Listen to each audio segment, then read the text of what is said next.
This is FirstCoast.tv. We are with Sonja D. Williams. She just written a book called The Word Warrior.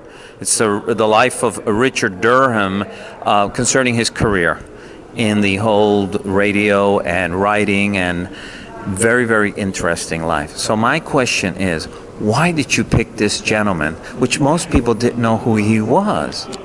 Right here? Yeah. Okay, yeah, I didn't know who he was either. But when I started working at the Smithsonian on this series called Black Radio, Telling It Like It Was, it looked at the history of blacks in radio. And so one of the shows that I was responsible for producing and writing was about blacks in the 30s and 40s and their participation on, you know, that medium.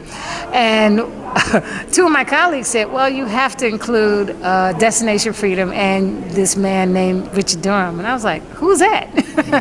But when I heard the episodes from Destination Freedom, it was like, oh, this guy, who wrote this? The episodes were engaging and compelling and funny and interesting, and, you know, just really kind of touched my heart. So I wanted to find out more about him. And the more that I found out about him, the more I said, well, why hasn't anything really been written about his life and his accomplishments? And so, you know, the old adage, if not you, then who? And that's how I came to him. Because what I found interesting is we're talking about a man who lived in the 40s. For most of us of color who either study Chavez or Martin Luther King, the revolution starts like in the late 50s. Or we're talking about characters right after the Civil War or during the Civil War. But to find a character here that goes from 30s into 40s, who has a very, for that time, a militant message, you know. A lot of it came out very militant. Today we look at it, it's so mild with what the things that are said on radio. So I thought it was great. Now, how long did this book take you to write? Oh, that's a good question. It took a little bit longer than I wanted, but I started in earnest doing research in 2002, even though the series that I worked on for radio was in the mid-90s. But I would say that I really kind of concentrated on starting research in 2002, did more and more research, and then probably really got into the writing vein in the mid-2000s, so 2007, 8. Took a sabbatical from Howard in 2010, and then really got a lot of the work done during that period. For those of you who are seeing Sonja D. Williams first time, she's won 3 Peabody Awards. She's a professor at Howard University out there in Washington, D.C. in the film, media, and journalism department. So her resume is quite impressive. What is your next project? Well, that's a good question. Still really formulating that, but music is my first love, and as a musician and all, I want to do something about music. Probably looking at the lives of black women singers or musicians. Wow. So I'm trying to really kind of figure that out right now, but that's where I'm heading, I think. I guess we all will be looking forward for that. We thank you very much for your time, and this book is a little gem. And you know, I stayed for the 1-hour dissertation about it, and it was, the information is quite fabulous. Great. Thanks so much. He examines Robinson like a pawnbroker looking over a gold watch, and he gives him the acid test.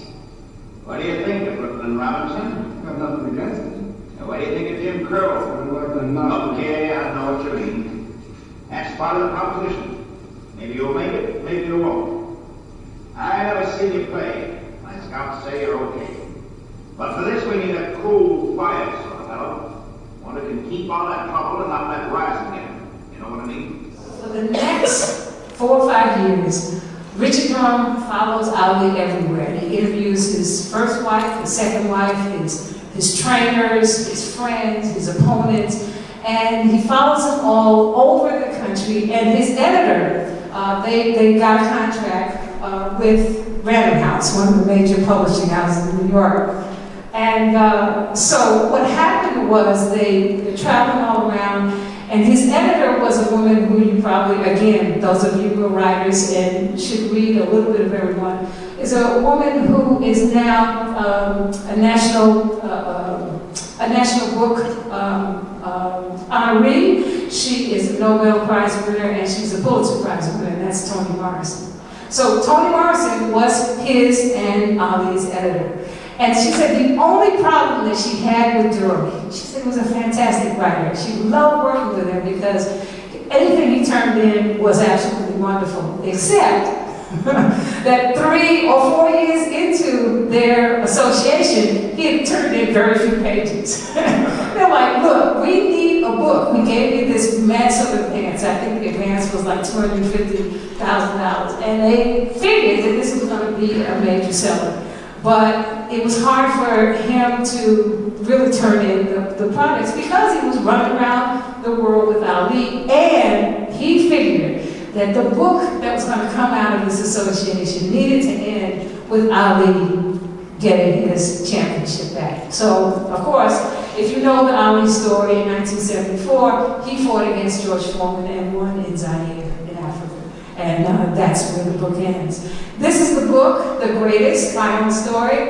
It was translated into many, many languages, French, Spanish, and this is the German version of the book. That was in 1975, and then 2 years later, The Greatest, the movie starring Muhammad Ali, comes out.